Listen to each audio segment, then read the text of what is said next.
창세기 56번째 시간입니다. 창세기 30장 전체를 살펴보도록 하겠습니다. 오늘 야곱의 아내들, 자녀들, 특히나 두 아내 레아와 라헬에 관련되어 있는 그런 내용이 이제 창세기 30장에서 이제 본격적으로 진행을 합니다. 29장에 이미 레아의 4명의 아들, 그 출생에 관한 이야기를 살펴봤고, 야곱은 여전히 죄성이 있고 죄를 저지름에도 불구하고, 그럼에도 하나님께서는 계속 일하셨다, 이걸 이제 보여주셨고, 결국 야곱이 하나님을 불순종한 그런 거랑 달리, 반면에 하나님은 야곱을 통해서 이스라엘 12지파를 이뤄나가시는 그런 것들을 이제 보여주는 그 내용이 바로 30장부터 이제 계속 이어집니다. 자, 라헬이 이제 아이를 갖지 못하니까 이제 라헬이 자신의 몸종 빌하를 통해서 이제 아들들 낳는 게 바로 1절부터 8절까지 이제 시작을 해요. 그래서 1절부터 3절, 야곱에게 이제 화를 내는 라헬. 참, 야곱이 글쎄요, 아내들을 많이 얻어서 좋은 것 같지만 결국에 이게 화근이 돼서 참 힘든 인생을 사는. 근데 이제 야곱을 이렇게 살펴보고 엿보면은 아내들 말도 잘 듣고 굉장히 좀 의외로 가정적이에요. 그렇잖아요. 오늘은 저 아내랑 잠자리 하러 그렇게 잠자리 하러 가러 가고, 참 그런 모습이 좀 있습니다. 그래서 굉장히 가정적인 남자가 아닐까 이제 이렇게 생각이 듭니다. 어쨌든 라헬이 자기의 불임을 통해서 그 화를 야곱에게 내니까 야곱도 벌컥 맞부딪혀서 이렇게 화를 내는 그런 장면이 1절부터 3절에 등장합니다. 자, 그런데 라헬이 자신은 야곱에게 전혀 자식을 낳아주지 못하는 것을 보자 라헬이 그녀의 자매를 시기하였더라. 이게 좋지 않죠. 질투가 아니라 시기하였더라. 그러니까 이 가정에 얼마나 슬픈 가정사를 엿볼 수 있는 이런 단어입니까? 그리고 야곱에게 말하기를 제게 자식들을 주소서, 그렇지 않으면 제가 죽으리이다 하였더라. 이것도 굉장히 발언 자체가 죄인된 발언이에요. 이것도 죄입니다. 왜 그래요? 사실 삶과 죽음 자체를 우리가 결정할 수 없는 문제예요. 왜냐면 믿음의 사람들은 차라리 고백을 어떻게 해요? 저를 죽여주시옵소서, 이렇게 고백을 하지, 제가 죽으리이다 이렇게 자살하겠다는 뜻을 내비치는 이런 말은 안 하거든요. 그러니까 이런 모습에서 좋지 않은 모습을 보이면서 2절, 그러자 라헬을 대적하여 야곱의 분노가 불이 붙었더라. 그리고 그가 말하기를 하나님께서 당신에게 태의 열매를 허락하지 아니하셨거늘 내가 하나님을 대신하겠느냐 하였더라. 그러자 그녀가 말하기를 제 하녀인 비라를 보시고 그녀에게 들어가소서, 그리하면 그녀가 나의 두 무릎 위로 자식을 낳아주리니 제가 그녀로 인하여 자식들을 얻으려 함이니이다 하였더라. 어쨌든 당시에는 이런 하녀의 주인된 여자가 법적으로는 이 아이를 취해가지고 자신의 아이를 만들게 되는 이런 법적인 위치도 가지고 있으면서, 이런 내용을 살펴봤을 때 당시에는 자녀들을 낳은 것을 통해서 가정의 입지가 결정되는 것. 어쨌든 자녀를 많이 낳는 것은 다산의 상징이고 그것은 하나님의 복이기 때문에 그걸로 통해서 가정의 입지가 이제 결정되는 것으로 이제 보입니다. 그래서 라헬은 철저하게 레아가 가지고 있는 것을 원했어요. 라헬이 훨씬 더 많은 것들을 레아에게 아픔을 주면서 가지고 있었음에도 불구하고, 그건 뭐예요? 야곱의 사랑을 독차지했음에도 불구하고 라헬은 레아의 것을 넘보고 자녀를 원했어요. 근데 반대로 레아도 마찬가지죠. 레아는 자녀를 많이 뒀지만 라헬이 가지고 있는 야곱, 그 야곱의 사랑을 레아도 갖기를 원했죠. 서로가, 자매가, 이거 참 슬픈 일입니다. 시기했다는 것 자체는 상대방이 죽어서 없어졌으면 좋겠다는 그런 마음을 품고 있었다는 거, 이거 하나님 보시기에 굉장히 악한 일이죠. 자, 어쨌든 인간적인 관점에서 지금 라헬이 접근을 했어요. 그래서 여기서도 안타깝게 하나님께서 불임을 허락하셨기 때문에 이것을 하나님께 간구하는 자세가 아니라 오히려 육신적인 자세로 자기 하녀를 통해서 대리 출산하게 하는, 어디서 많이 들었던 얘기죠. 바로 사라가 취했던 방법. 그때도 이 사라가 이 방법을 취해서 분명히 그런 이야기들을 알고 있었을 텐데, 우리도 그런 이 이야기를 본으로 삼아서 이러면 안 되는구나, 우리도 그렇게 배우는데 그 길 따라서. 그래서 사람은 어떻게 해요? 역사를 통해서 아무것도 배우지 못한다는 게 이게 다시 한번 증명이 되는 쳇바퀴, 쳇바퀴처럼 도는. 그래서 인간적인 관점에서 이런 비라를 통해서, 몸종 비라를 통해서 아들을 갖길 원했고, 그래서 4절에 이제 그 내용이 있습니다. 그리하여 그녀가 자기 몸종인 비라를 그에게 아내로 주었더라. 그리하여 야곱이 그녀에게로 들어갔더라. 야곱이 하나님처럼 할 수 없다면은 라헬이 대신하는 거예요. 내가 하겠다고. 이렇게 이제 나서는 거죠. 라헬도 보통 여인은 아니에요. 야곱이 정말로, 보통 학자들이 그렇게 얘기해요. 외모가 레아가 좀 떨어지잖아요. 눈매만 부드럽고. 그러니까 어떤 학자는 눈만 이뻤다 이렇게 표현하는 학자가 있어요. 눈만 이뻤고 그 외에는 점점점. 라헬은 외모로서는 훌륭한 거예요. 몸매까지도. 근데 결혼하고 났더니 라헬도 성격이 보통이 아니죠. 보통이 아닌 성격을 보여줘요. 이게 야곱이 꼼짝 못하는, 여기 치이고 저리 치이고, 라반에게 치이고 아내들에게 치이고. 글쎄요, 자매님들은 모르시지만 남편의 입장에서 봤을 때는 정말 힘들겠다라는 생각이 들어요. 밖에 나가서는 일로 치이고, 가정에 들어와서는 아내들에게 치이고, 등살에. 어쨌든 라헬이 갖고 있는 이런 생각, 대리출산은 하나님께로부터 나온 게 절대 아니죠. 이것은 사라와 하갈의 사례를 통해서도 알 수 있다시피 하나님께로부터 나온 그런 일이 아니에요. 어쨌든 당시의 가나안 풍습, 어쨌든 바빌론 이런 지역의 풍습, 몸종을 통한 대리출산, 어쨌든 자식의 법적 소유는 주인에게 속하게 되니까 이 당시에 이런 풍습과 문화가 있었던 걸 우리가 알 수 있고, 그런 방법을 통해서라도 지금 자식을 갖고 싶은 게 지금 라헬이죠. 엄청난 그 안에서 지금 폭발하려고 하는 게 뭐예요? 이것을 성경은 정욕이라고 하죠. 정욕 때문에 이런 게 폭발하는 겁니다. 자기가 출산할 수 없으면은. 어쨌든 성경에 이런 일이 등장한다고 해서 하나님이 이 일을 허락하시고 하나님이 이것을 인정해 주셨구나 생각하면 안 된다는 거예요. 제가 지난 시간에 말씀드렸던 것처럼 성경은 사실 그대로를 기록한 책이기 때문에, 성경엔 진리만 담고 있는 거예요. 사실만 담고 있는 책이기 때문에 사실을 기록한 것뿐이지, 하나님은 일부 다처제를 인정하시거나 이런 대리출산을 인정하신 분은 아니세요. 다만 사람이 이렇게 잘못된 길을 했어도 이 일을 통해서 하나님이 이 일을 묵묵히 하신다는 것을 보여주는 겁니다. 하나님께서는 철저하게 일부 일처제를 강조하셨어요. 그래서 이스라엘의 왕들에게도 일부 일처제를 요구하셨는데, 왕들이 이걸 어기고 심지어 그 하나님과 마음이 하나가 됐다는 그 다윗조차도, 솔로몬은 솔로몬은 가진 게 정말 많은 사람이에요. 지혜가 뛰어난 걸 넘어서서 아내가 1000명이면은 소위 말해 솔로몬의 정욕이 얼마나 셌는지, 그잖아요.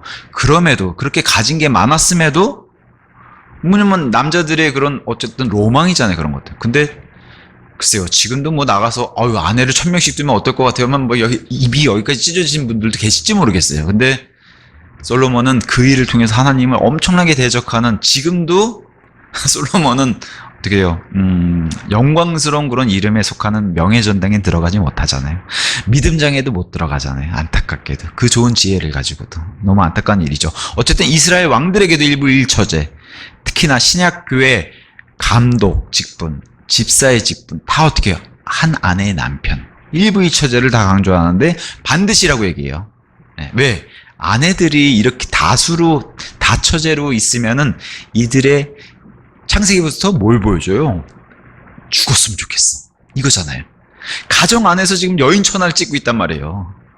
중전하고, 그렇잖아요. 몸짱 들어가고 맨날 이거 하고 있는 거야. 앉아서. 매야? 이거 하고 있는 거야, 진짜. 이러면 얼마나, 야곱을 쟁취하기 위해서 서로 그냥 머리싸움하고 수싸움하고 그잖아요. 오늘 라헬을 보고 미소를 짓던데 무슨 일이 날 것 같습니다. 매야? 뭐 이런 거 하고 그잖아요. 여인천하, 이게 얼마나, 야곱은 뭣도 모르고 밖에서 치이고 안에 들어서 또 치이고. 안 봐도 그림이죠. 이건 하나님이 원하신 일이 아니라는 거죠. 야곱의 아내들이 얼마나 이 남편의 애정을 차지하기 위해서 다투고 경쟁하고, 심지어 시기. 죽어버려라. 쟤만 없어지면 내가 독차지할 텐데. 이게 시기잖아요. 이건 살인이라 맘먹는 거란 말이죠. 예. 그래서 분명히 이것은 하나님의 뜻이 아님이 분명합니다. 자, 자녀들은 부모의 사랑을 받는 존재들이에요. 그렇게 받아야 하고. 근데 여기서 뭐가 돼요? 경쟁의 도구가 되어버렸어요. 얼마나 이게 슬픈 가정사입니까? 가정의 원래 목적이 뭐예요? 하나님이 주신 원래 목적이 자식을 하나님이 부모에게 맡기셔서 그 청지기 역할로 자녀들을 올바로 양육해서 하나님께로 되돌리게 하는, 이게 부모의 목적, 가정의 목적. 근데 어떻게 해요? 그거랑 동떨어진 모습을 보여주죠. 그래서 예수님은 철저하게 한 신랑의 한 아내인 교회는 하나, 절대 복수의 교회는 쓰지 않아요. 물론 지역 교회들 쓸 때는 복수로 쓰지만 한 남편의 한 아내, 그래서 교회는 철저하게 계속해서 단수로 표현을 해요. 심지어 입는 옷조차도 이스라엘 민족을 향해서는 옷도 복수로 쓰는데 교회는 단수로만 써요. 아예 단어가 복수로 쓸 수 없는 불가산 명사. 이거 좀 어려운 내용이 있지 모르겠어요. 영어 시간에 배우는 건데 불가산 명사라고 해서 아예 복수가 안 붙는 그런 단어를 써요. 어디다가? 교회에다가는. 그래서 철저하게 하나님은 일부일처제를 계속 강조했는데 사람들이 말을 안 듣고 이게 자꾸 욕심 때문에 아내를 더는, 뭐 반대로는 욕심 많은 그런 소위 말해 세상 표현으로는 능력자인 여자들은 남편도 많이 두죠. 그런 여인이 되고 싶으세요? 남편을, 성경으로 따지면 남편을 많이 둔 여인은 예수님도 남편으로 마귀도 남편으로 두는 거랑 똑같은 거예요. 그죠? 두 주인을 섬기는. 자, 이렇게 해서 자기 몸종을 준 라헬, 비라를 통해서 5절과 6절에 그러자 비라가 임신하여 야곱에게 한 아들을 낳아주었더니 이에 라헬이 말하기를 하나님께서 나를 판단하시고 나의 음성을 들으시어 나에게 한 아들을 주셨도다 하였더라. 그러므로 그녀가 그의 이름을 단이라 불렸더라. 사실 단은 이렇게 표현해요. 절망의 아이. 절망의 아이 단이 탄생했는데 단은 심판자, 옹호자 이런 의미를 가지고 있어요. 단의 출생에서 긍정적인 면은 이거 하나예요. 라헬이 하나님을 인정했다는 거. 단을 바꾸서 하나님을 인정했다는 거. 하나님이 입술에서, 그녀의 입술에서 하나님이란 단어가 나왔다는 거. 다만 우리가 다 알다시피 이 단지파 자체가 나중에 극심한 우상숭배의 그런 거처가 되죠, 단이. 심지어는 그래서 7년 대환란에 12지파에 들지도 못하고 빠지게 되는 게 바로 단이에요. 단과 에프라임. 에프라임하고 단은 둘 다 북왕국 이스라엘 최북단, 최남단. 그래서 유다의 지역을 제외한 북왕국 이스라엘 최북단, 최남단에 그 금송아지를 다시 세우게 되는 우상숭배의 지역이 되고 이 두 지파는 불명예스럽게도 대환란에 12지파로 인정되지 않아서 어떻게 대체돼요? 에프라임은 요셉 지파로 대체되고 단지파 대신에 원래 지파에 수로 계수되지 않았던 레위 지파가 다시 들어가게 되는. 물론 천년왕국 되면 다시 단지파가 복원이 되지만 어쨌든 대환란 기간에는 불명예스럽게 이런 일을 당해요. 그게 바로 단이라는 이름을 통해서. 몸종을 통해서 난 단. 그 다음에 이제 7절과 8절에 그 다음으로 라헬의 하녀인 비라가 다시 임신하여 야곱에게 둘째 아들을 낳아주었더라. 이에 라헬이 말하기를 내가 힘겨운 경합들로 나의 언니와 맞붙어 싸워왔는데 내가 승리하였도다. 이게 가정사에서 가당키가 한 말입니까? 내가 언니하고 맞붙어 싸워가지고 내가 승리했다. 애 낳아가지고 이런 얘기를 하고 있으니 이게 얼마나 치열한 가정의 여인천하를 보고 있는 겁니까? 그런즉 그녀가 그의 이름을 납탈리라고 불렀더라. 언니 레아와의 승리를 확신하는 이 이름 뜻에서 납달리라는 이름을 지었으니 여기서는 라헬은 또 어떤 모습으로 바로 변해요? 단을 자기 몸종 중에 첫 아들을 받았던 단에서는 하나님을 인정하고 하나님께서 내게 아들을 주셨다 이렇게 찬양을 했는데 바로 납달리부터는 뭐예요? 하나님이 빠지죠.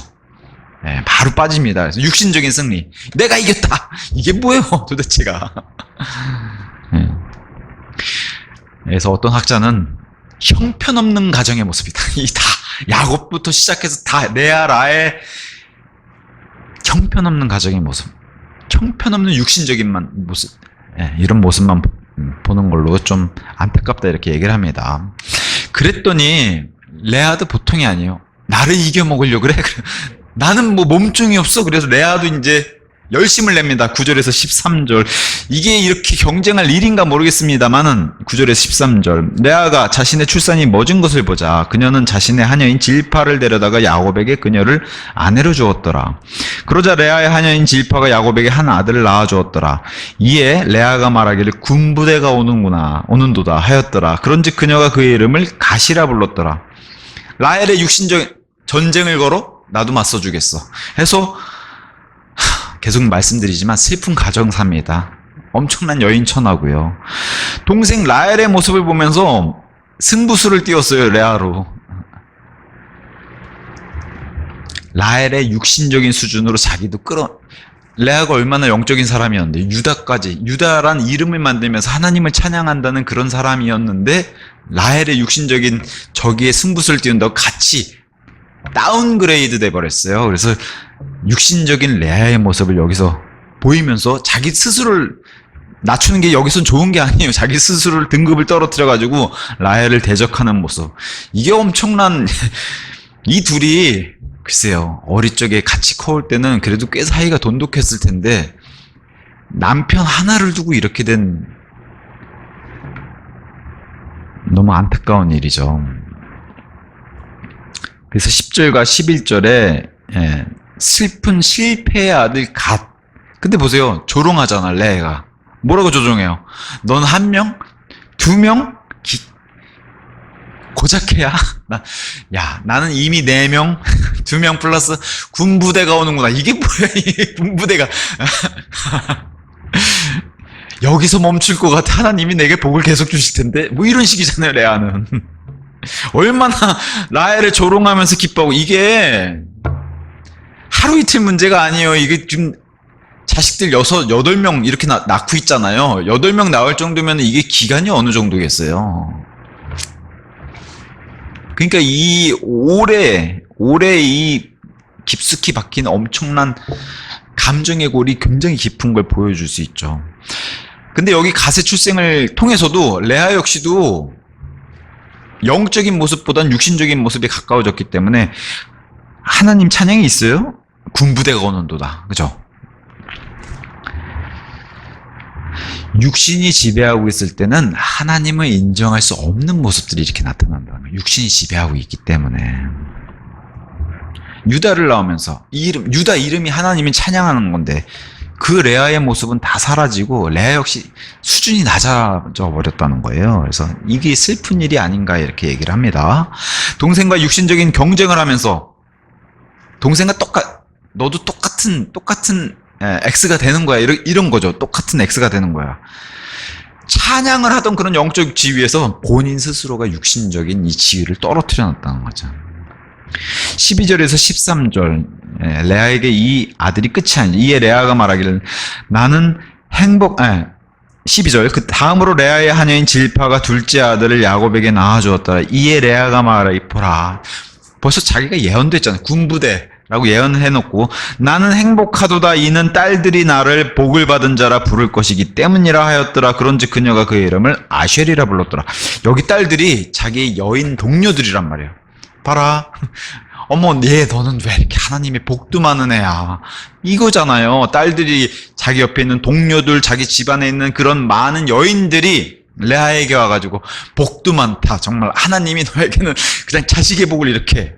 이게 최고라니까요. 아까 어떤 학자가 얘기한 것처럼 가정에서 자기가 낳는 자녀들로 인해서 그 가정의 입지가 세워지는 것을, 그러니까 지위로 따지면 레아가 최고죠.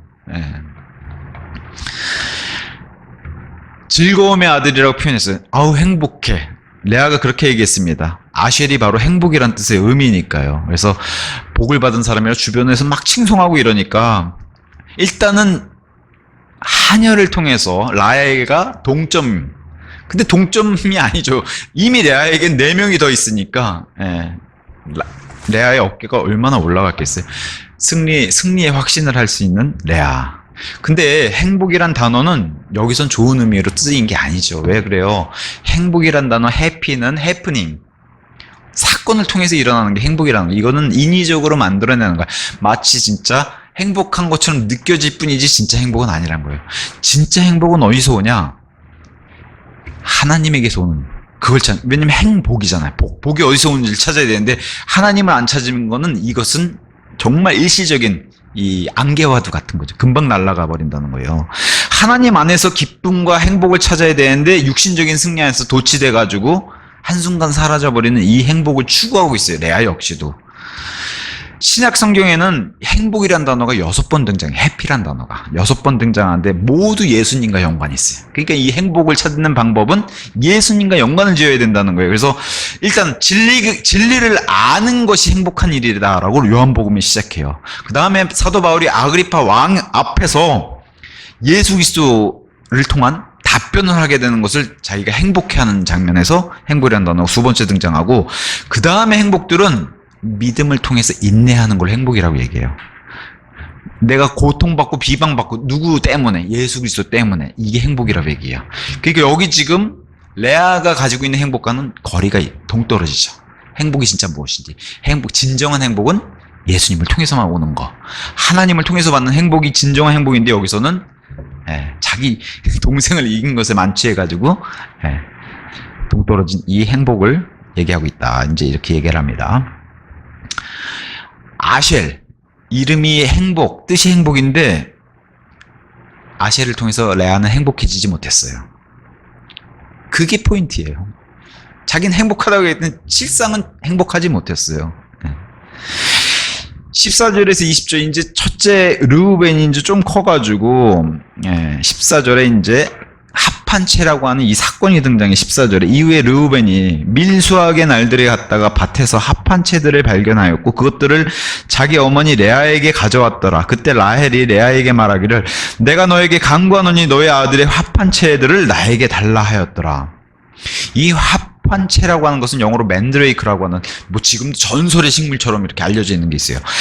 뿌리가 다리 모양의, 사람의 다리 모양과 같아가지고 다산의 상징을 상징하는 그런 식물로 인식되기도 하고, 사랑 같은 열매를 맺어서 사과 모양을 닮았다고 해서 사랑의 사과라고도 불러요. 사랑의 사과. 특히나 남녀 이 부부관계에 있어서의 그런 특효약으로도 불리는 게 바로 이 합한채예요. 사람의 형태 모양으로도 시들어버리는 게 이 합한채고, 특히나 정욕을 자극해서 이 당시에 사람들이 어떻게 인식하고 있냐, 불임 여성을 임신해 줄 수 있다고 생각했던 게 바로 이 합한채예요. 그러니까 라헬이 얼마나 눈독들였어.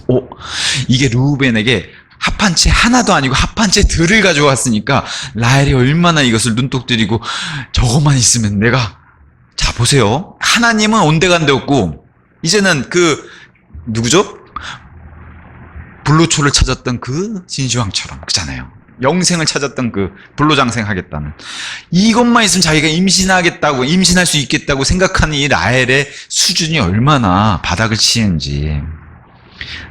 또한 이 맨드레이크, 이 합한채는 최음제로도 사용하기 때문에 왜 이 사람들이 이걸 원했는지. 그래서 르우벤이 이걸 가져왔는데 라헬이 얼마나 내게 다오, 내가 그걸 사이도 안 좋은데 이걸 달라 그래요. 그래서 육신적인 방법에 얼마나 기대고 있는지, 그리고 그만큼 간절하죠. 라헬은 지금 아이를 갖고 싶으니까. 그랬더니 15절, 레아도 그동안 쌓였던 너만 뭐 성격이 있냐? 그런 것처럼 15절에 보세요. 그러자 레아가 라헬에게 말하기를 너가 내 남편을 빼앗은 것이 작은 문제냐? 이게 자매들이, 이게 오래된 문제예요. 그잖아요. 거의 10년 동안 이렇게 이어져 왔을지도 모르는 오래된 문제예요. 뭐 결혼 생활 같은 경우는 14년이 정해진 기간이고 그 이후까지도 지금 엄청나게 오래된 기간 동안 이 감정의 레아도 폭발한 거죠. 남편은 뺏어놓고 지금 네가 이걸 달라는 게 말이 되냐. 근데 레아 역시도 자기가 뿌린 대로 거둔 것 뿐이에요. 레아가 남편을 뺏은 먼저 시작한 거는 레아였어요. 그리고 첫날 밤에 라헬인 척한 것도 레아였어요. 잠자리에서. 그렇잖아요. 그래서 어떤 학자는 잠자리에서 이 뜻본끝 안 했을 것이다 이렇게 얘기하는 학자도 있었고, 왜냐면 들키면 안 되니까요. 결국 아침에 이제 들키게 되는 그런 모습. 그러니까 이런 것들. 그래서 근데 오히려 역으로 성을 내는 건 레아잖아요. 남편을 뺏겼다고. 오히려 자기가 불법을 통해서 남편을 뺏은 것인데. 그래서 방금 전에 몸종 통해서 아쉘이라고 행복하다 그래놓고 전혀 행복하지 않은 모습을 보이죠. 예. 라헬이 간절히 원했어요. 이 정도로 아이를 갖고 싶어 하는 게 라헬이 지금 최고의 목적을 가지고 있는데 그걸 엿볼 수 있죠. 그래서 제안을 합니다. 라헬이. 그게 이제 16절에 합 한 채만 내게 주면은 야곱을 언니한테 줄게. 이거잖아요. 그러니까 지금 야곱을 꽉 잡고 있는 건 라헬이에요. 그죠? 라헬인데 레아도 여기 흔쾌 귀가 펄럭펄럭하면 야곱을 줘? 그러면서 펄럭펄럭했어요. 그게 16절. 그리고 저녁에 15절. 예. 이에 라헬이 말하기를 그러므로 당신의 아들의 합한 채들로 인하여 오늘 밤 그이가 당신과 동참하리라.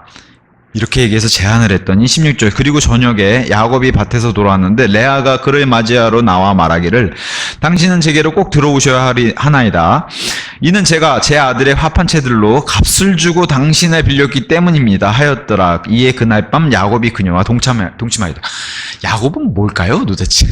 그죠? 야곱은 내가 값을 치렀으니까 당신은 오늘 밤 낼 거야. 이렇게 하면 야곱이 이 여편네들이 뭐 이렇게 나왔는데 정상인이 야곱은 그래요? 값을 치렀어요. 그러면 오늘은 거울 가야겠네요. 야곱은 글쎄요, 어찌 보면 굉장히 남을 속이고 이랬는데 능한, 에서를 속일 때는 전혀 이런 모습이 보이지 않았는데 모르겠습니다. 하여튼 가정에 충실한 그런 남자인지 아니면 아내의 귀를 잘 기울이는 남자인지 어쨌든 레아의 목소리와 라헬의 제안을 통해서 어쨌든 야곱이 이렇게 레아와 동침을 하게 됩니다. 자, 라헬이 갖고 싶었던 이 합한 채는 결국에 아이를 원하고 싶어서 가졌는데 반대가 돼버렸어요. 합한 채를 가진 라헬은 여전히 계속해서 불임하고 오히려 임신이 멈췄던 레아가 다시 임신해보니 얼마나 라헬 입장에서 복장이 터져. 이게 뭐야? 이게 뭔가 싶기도 하겠죠. 이게 바로 이럴 때 조심해야 되는 게 하나님을 원망하는 거. 이런 타이밍에 꼭 보면 하나님 왜 제게 이런 시련을 주시나요? 왜 마치 하나님이 자기를 괴롭히는 듯한 그런 원망을 이런 데 쏟아내면 안 돼요. 결국엔 자기 욕망과 정욕 때문에 이런 일들이 뿌린 대로 거두는 건데도 불구하고 하나님께 불만을 갖고 불평을 늘어놓으면은 더 큰 화를 부른다는 거죠. 어쨌든 라헬 대신 맹걸요 레아는 합한 채를 주고서 그저 남편의 사랑을 원했던 레아는 아이까지 얻었어요. 참 진짜. 17절과 18절. 그러자 하나님께서 레아에게 경청하셨으니 그녀가 임신하여 야곱에게 5째 아들을 낳아주었더라. 이에 레아가 말하기를 하나님께서 나의 품값을 나에게 주셨으니 내가 나의 하녀를 남편에게 준 까닭이라 하였더라. 그런즉 그녀가 그의 이름을 이사갈이라 불렀더라. 여기서 레아가 다시 하나님을 인정하죠. 이렇게 감사한 일이 없죠. 자기는 생각지도 못했는데 감사하잖아요. 하녀에게 줬더니 하나님이 하녀에게 준 것을 또 불쌍히 여겨주고 내가 품삯을 다시 나에게 돌려주셨구나 하고 다시 아들을 얻은 거. 합한 채랑 상관없이 아들을 얻었어요. 그것을 온데반데 알리고 있어요. 나는 합한 채가 없어도 아들을 가졌다 이렇게. 사실 여기에 누가 배가 아프겠어요? 라헬이 배가 아프겠고 레아가 또 그걸 모르겠어요. 라헬 들으라고 더 그랬을 거예요. 합한 채 그거 또 얻으면 또 줄게 이럴 거예요. 만약에 레아가 입장에서는. 이사갈이란 이름의 뜻이 품값이에요. 웃기죠. 품값. 이 품값이라는 아이의 이름을 통해서 동생의 혐오감을 드러내버렸어요. 왜 그러냐면은 동생이 자꾸 하녀를 통해서 품값을 하는데 나는 하녀를 통해서 이렇게 했더니 하나님이 하녀를 통하지 말고 너가 직접 임신하라고 나는 이렇게 직접 주는데 얼마나 라헬을 조롱하는 거예요. 근데 하나님은 인정했지만 뭐예요? 레아가 그렇게 하나님을 찬양했던 그런 영적인 위치에서는 아주 추락해가지고 영적인 근원을 잃어버렸어요. 그래서 이 이후로는 레아가 하나님을 정말 거룩하게 찬양하는 모습을 찾을 수가 없어요. 아주 그냥 바닥을 다 치니까 이 여인들이. 결국에는 이런 경쟁이나 시기는 아무에게도 유익이 안 되는 거죠.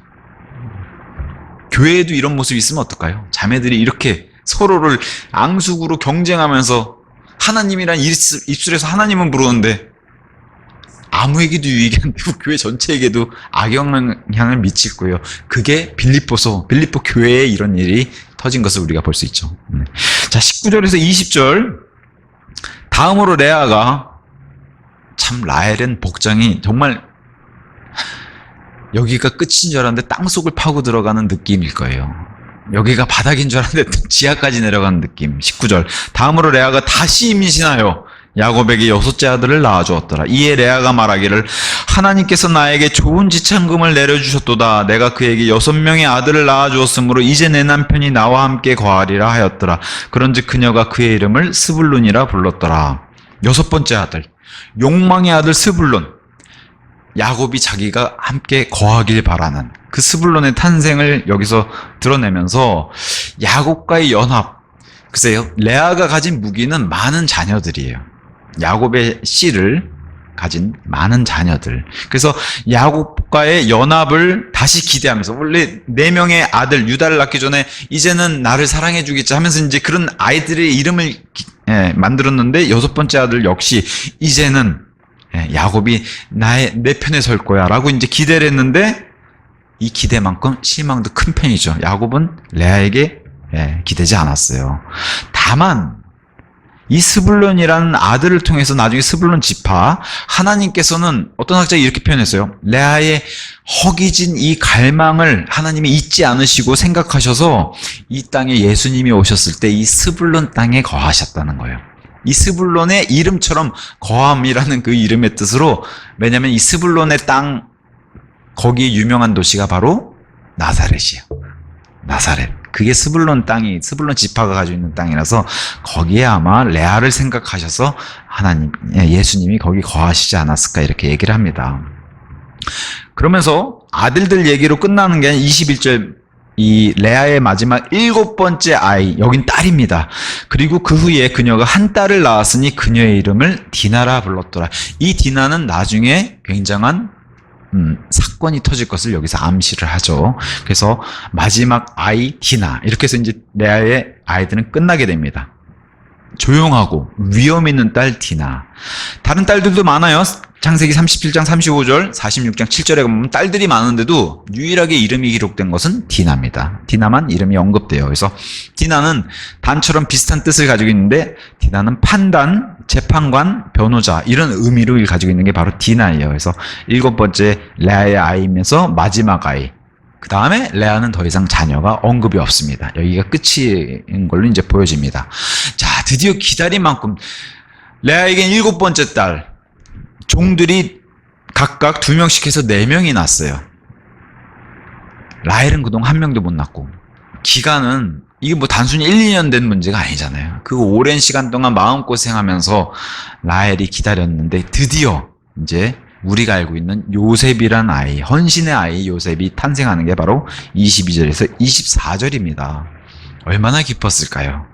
그리고 라헬만큼 기뻐했던 사람이 바로 야곱. 이게 이제 나중에 또 화근이 되죠.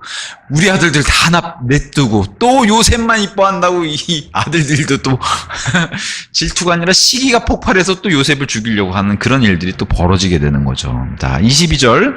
이후에 하나님께서 라헬을 기억하셨으니, 이게 이제 과거 창세기 강에서 제가 말씀드렸던 마치 하나님이 사람처럼 신인 동감설, 하나님이 사람처럼 잊지 않으시고 기억하셨다, 이런 표현 쓴 겁니다. 하나님께서 그녀에게 경청하시어 그녀의 태를 열어주셨더라.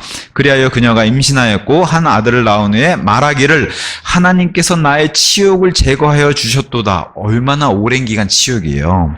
그런즉 그녀가 그의 이름을 요셉이라 부르고 말하기를 주께서 나에게 또 다른 아들을 더해 주시리라. 한 명 나오니까 아주 대단해졌어요. 이제는 용기도 많아지고 또 주실 것이다. 이렇게 그냥 바로 예언을 해버렸어요. 여기서 중요한 게 라헬의 입술에서 하나님과 주, 그러니까 뭐예요? 엘로힘과 여호와 두 단어를 다 썼다는 거. 2번이나. 그래서 하나님과 주, 이렇게 2번의 표현으로 하나님을 찬양한 것은 이제 보여줍니다. 그래서 육신적인 전쟁의 나날들이 얼마나 길었습니까? 레아가 유다를 낳고 하나님 찬양하는 모습을 라헬이 봤어요. 계속 배가 아팠겠죠. 하녀를 통해서 대리 출산의 이 전쟁을 벌였어요.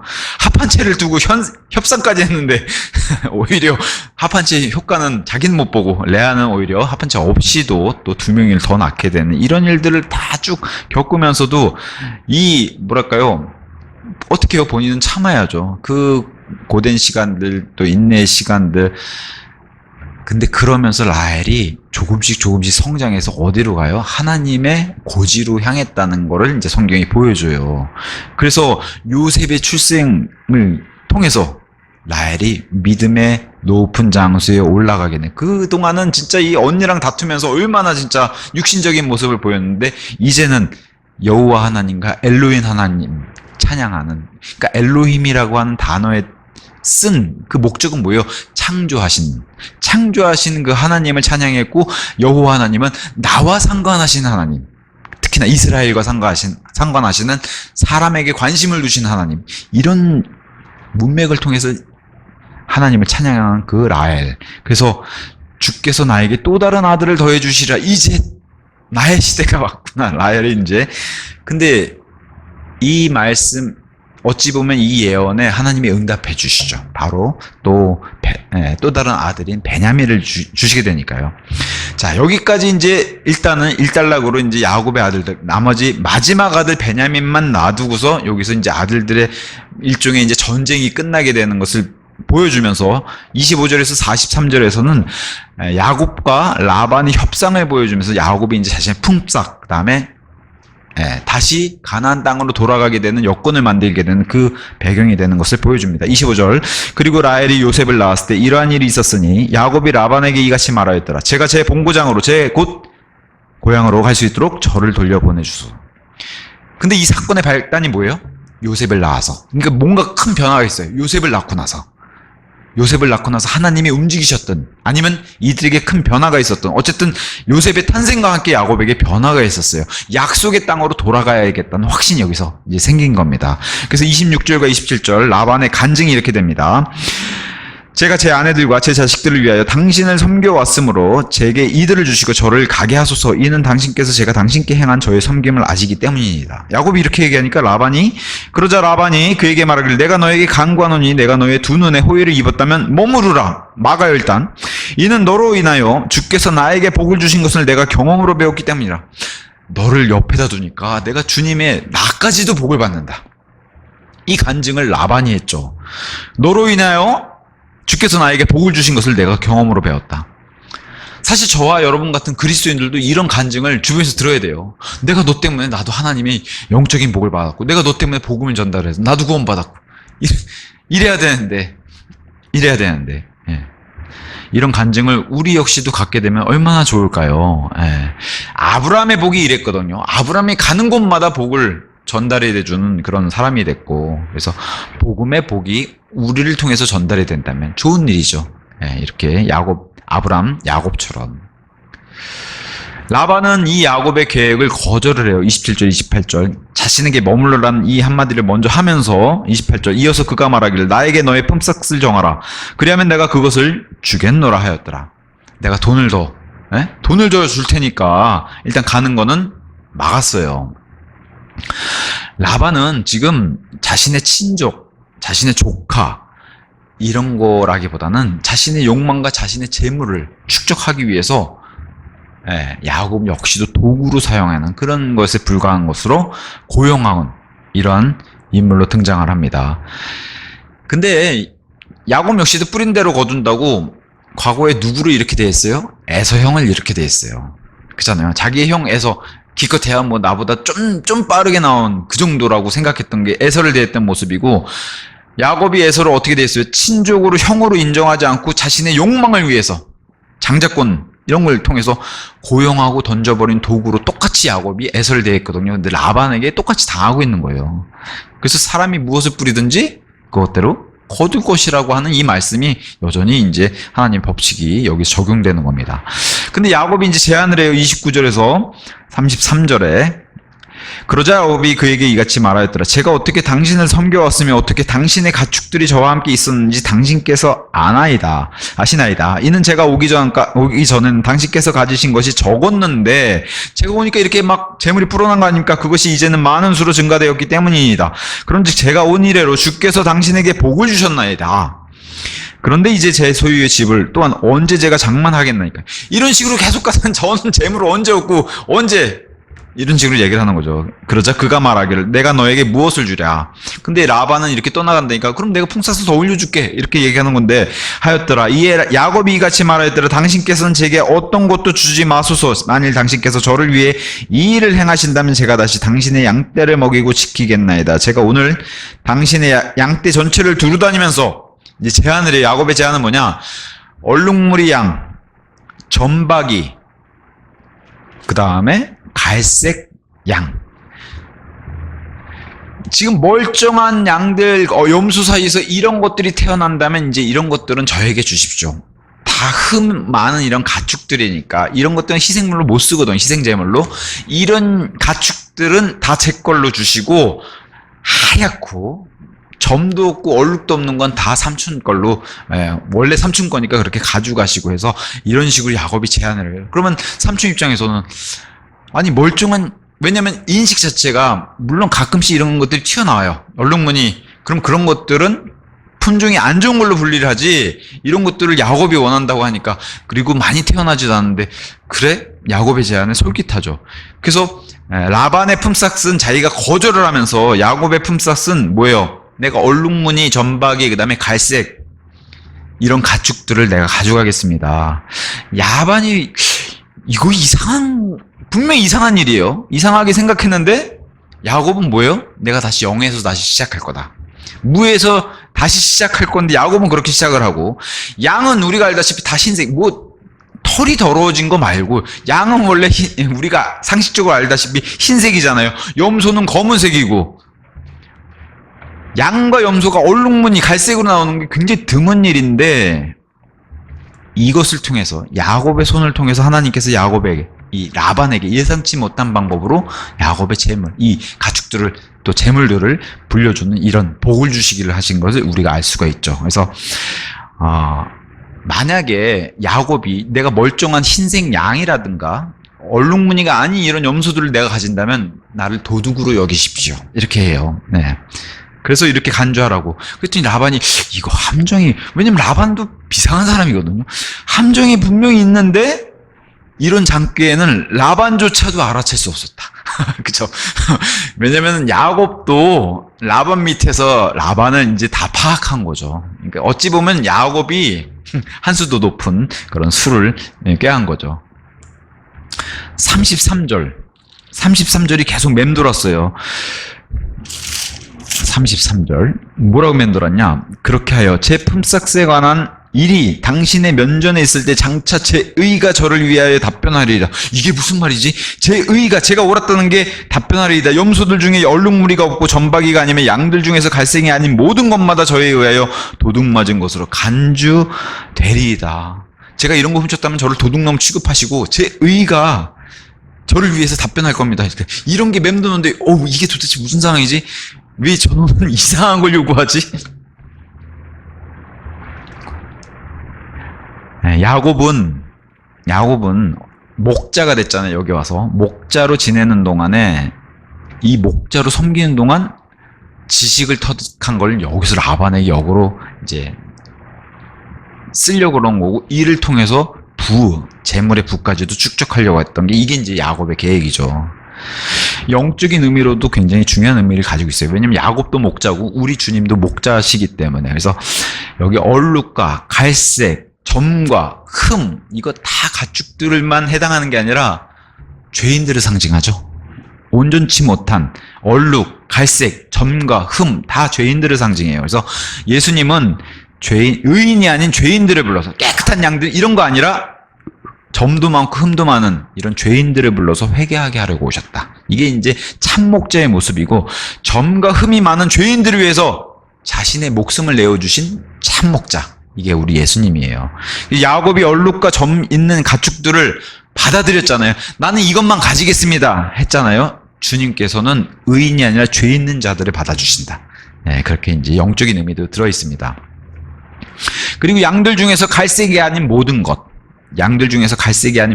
그래서 땅에 속한 사람으로서는 이들을 불러서 하늘에 속한 소망을 품게 하셨다.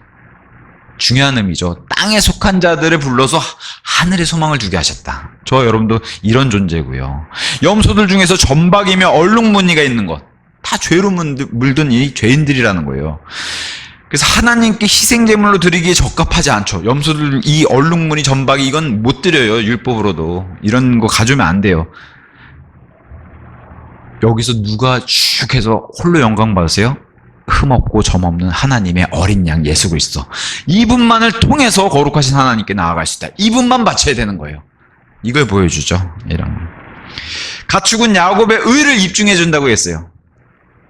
앞으로 이런 가축들이 야곱의 이 예언대로 막 쏟아지면은 그게 야곱의 의를 내가 옳았다는 걸 입증해 줄 것이고, 예수님도 십자가 위에서 예수님의 의를 입증하셨고 성취하셨어요. 의.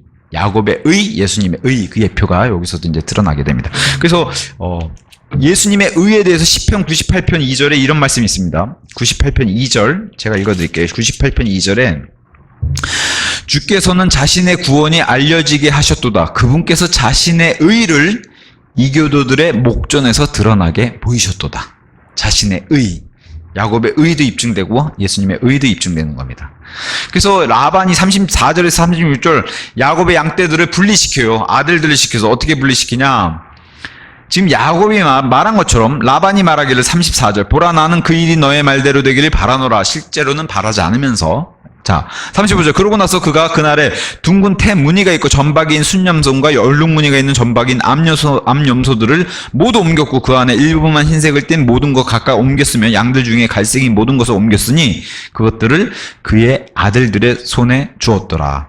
36절 그러고 나서 그는 자신과 야곱 사이에 3일의 여정을 두었더라. 그리하여 야곱의 라반의 양떼를 중 나머지를 먹였더라. 이게 뭐예요? 지금 야곱이 말한 그런 흠 많고 이런 것들을 다 분리해내가지고 그것을 라반이 아들들에게 자 얘들 분리해서 빨리 떼놔. 그리고 야곱에게 다 멀쩡한 양과 염소를 다 줬어요. 여기서 점박이, 가축, 갈색 이런 게 나온다고? 이런 게 나오면 네가 가진다고? 지금 라반의 이 가축은 건드리면 안 돼요. 여기서 나오는 것만 야곱이 얘기한 것만 건드려야 되는데 얼마나 이게 철저하게 분리했냐면 3일 여정 3일 거리를 둬가지고 이렇게 분리를 하면서 그것들을 그의 아들 라반의 아들들 손에 이 점도 많고 흠도 많은 영적으로는 뭐라고 했어요? 죄인들이잖아요. 이 죄인들을 그의 라반의 아들들에게 줬다는 것은 마귀의 일들의 예표가 돼요. 마귀의 일들의 예표. 죄인들을 이렇게 순수히 넘겨주지 않는다는 거예요. 야곱에게. 또 복음이 필요한 사람들을 인간이 구원할 수 없는 잘못된 것들에 넘겨준다는 거예요. 세상의 매력적인 것들, 거짓 종교, 사람의 마음 뺏고 영광스러운 복음의 빛을 가리는 그런 일로 야곱에게 가지 못하는 이런 것들을 분리시켜서 3일 여정으로 사람의 눈에 보기 좋지 않은 것들은 다 제해해가지고 야곱의 말대로 되는데 온전한 것들만 야곱이 취해서 지금 3일 여정을 가서 이제 간 거예요. 근데 이때 야곱이 뭘 알았냐? 37절에서 41절. 이미 4,000년 전 사람인 야곱이 우리가 알고 있는 생물학의 가축들의 우성과 열성 이거를 알고 있은 거예요 벌써. 그래서 어떤 식물을 써가지고 가지를 벗겨가지고 물에 담궈서 그것을 가축들에게 먹이니까 임신을 하게 되고 임신을 통해서 야곱이 말한 얼룩무늬, 갈색무늬 이런 것들만 많이 나오게 야곱이 방법을 취하는. 그래서 이것에 대해서 해석을 세 가지를 이렇게 합니다. 당시 사람들이 가지고 있는 미신에 불과하다 이렇게 해석하는 게 있어요. 그래서 야곱과 라반을 포함한 그 당시 사람들이 가지고 있던 미신이면서 이렇게 결과가 나온 것은 우연일 뿐이다 이렇게 주장하는 게 있고요. 두 번째는 이건 민간요법에 그런 주장하는 견해가 있습니다. 세 번째는 야곱에게만 주신 하나님의 계시다. 마치 기도원의 양털처럼 양털만 졌던지 양털 주변이 졌던지 이건 하나님이 야곱에게만 알려주신 방법이다라는 그런 견해가 있어요. 우리가 봤을 때는 아마 세 번째 야곱이 하나님이 야곱에게만 알려주신 그리고 양을 치면서 가축을 치면서 야곱이 또 알게 된 그런 하나님의 지혜일 수도 있고요. 4,000년 전 사람이 이미 지금 우리가 알고 있는 굉장히 뭐랄까요 고등교육의 이런 생물학, 열성인자, 우성인자 이런 것들을 이건 지금 우리 시대에는 과학이 입증해낸 건데 4,000년의 사람, 4,000년 전 사람 야곱이 이미 이걸 알고 있었다는 거예요. 성경 기록을 통해서 우리는 그건 알 수 있는 거죠. 흰색, 지금 흰 양의 글쎄요 모르겠어요. 우리가 봤을 때 이 당시 사람들이 흰 양이면 흰 양을 낳을 것 같은데 야곱의 입장에서 아니란 거예요. 흰 양이 얼룩무리를 낸다는 거예요. 그거를 지금 야곱이 이미 알고 있었다는 거예요. 그래서 검은 염소에서 얼룩과 점박이를 얻을 수 있다는 걸 야곱이 알고 있었다는 거예요. 영적 의미로도 큰 의미를 가지고 있는 거예요. 뭐예요? 야곱이 양들을 이렇게 분리했어요. 점박이들 분리했고 얼룩을 분리했고. 그래서 지혜로운 목자는 양들을 분리해요. 지혜로운 목자는 세상과 양들을 분리하고 거기서 나오라 그러고. 그게 누구의 목소리예요? 우리 예수님, 우리 참 목자 예수님의 목소리예요. 거기서 나와라. 주님의 양은 세상과 분리되었고 분리해야만 한다. 그렇게 해서 야곱에게 손을 들어주니까 43절. 그리하여 그 남자가 야곱입니다. 지극히 융성하였고 많은 가축들과 여종들과 남종들과 낙타들과 나귀들을 보유하였더라. 야곱에게 한정된 복을 부어주시니까 이제는 야곱에게만 이게 이제 또 화근이 되죠. 어쨌든 하나님께서 주신 복으로 이렇게 번성하게 되는 것을 보여주면서 많은 가축들을 또 재물들을 얻어가지고 삼촌 라반으로부터 독립할 수 있는 준비를 하게 됩니다. 그래서 그 여건을 만들고 이미 11명의 아들들이 있어요. 그리고 딸 디나가 있습니다. 그리고 라반을 떠날 준비를 마치게 되는 게 이제 30장 끝에서 이렇게 마무리하게 되죠. 왜 그래요? 하나님께서 야곱의 아이들이 라반의 가정에서 성장하는 것을 원하지 않으셨기 때문에. 그렇게 해서 이제 약속의 땅 가나안으로 돌아갈 준비를 하게 됩니다. 그래서 오늘은 30장 슬픈 가정사 여인 찬화를 한번 살펴봤어요. 제가 이렇게 한 구절 레아는 라헬은 레아를 시기하였더라 이렇게만 성경에 기록되어 있지만 정말 현실에서 얼마나 심했을까요? 성경에는 있는 그대로 기록해 주는 겁니다. 아이를 낳고 나는 군대다 이런 거 있잖아요. 너는 이제 둘 낳니? 나는 군대인데. 오늘 창세기 30장 여기까지 살펴보고 마치도록 하겠습니다. 예.